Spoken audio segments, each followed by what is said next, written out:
மதுக்கடையை திறந்தது யார்? நீங்க. இப்ப மூடுறதுக்கு என்ன பிரச்சனை? அதுல அண்ணன் அந்த பிசிக மாநாட்டுல வந்த கோரிக்கையே இருக்கிறேன். மதுவை மூடிட்டா அதுல ஏற்படுற பொருளாதார இழப்புக்கு ஏற்ப ஒரு நிதியை கூடுதலா கொடுக்க வேண்டியது. சரி, அந்த கோரிக்கை சரி. குஜராத் 55,000 கோடிக்கு பால் விற்கும் போது நீ 50,000 கோடிக்கு சாராயம் வச்சு சாடிச்சிட்டு இருக்க. ஏன் பாலுக்கு நீ ஏன் வரல?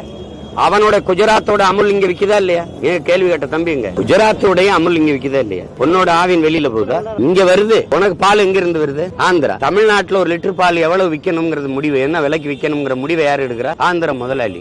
வெட்டி பேச்சு, வெறும் வார்த்தையா மாநில உரிமை, நாங்க மாநில தன்னாட்சி, இதெல்லாம் வெட்டி பேச்சு. இதுல இப்ப நீட்டு தேர்வை எந்த மாநிலமும் எதிர்க்கல, எழுதுன்னு எல்லாரும் சொல்றாங்க. நீங்க ஏன் எதிர்க்கிறீங்க? சும்மா ஒப்புக்கு எதிர்க்கிறீங்களா? இந்தியா முழுமைக்கு நீட்டை நீக்கினாதான் நாங்க நீக்குவோம்னு நீங்க சொல்லி ஓட்டு கேட்கலையே. நமக்கு நாமே திட்டத்தில் நடைமுறையில் இருக்கும்போது ஐயா ஸ்டாலின் பேசுனது, அடுத்த காந்தி ஜெயந்திக்கு மதுக்கடையில் இருக்காது, மூடுவோம், டாஸ்மார்க்க மூடுவோம்னு சொன்னது இருக்கா இல்லையா? பேசியிருக்காரா இல்லையா? இப்ப எத்தனை காந்தி ஜெயந்தி போயிருச்சு? நேத்து கூட போயிருக்கு.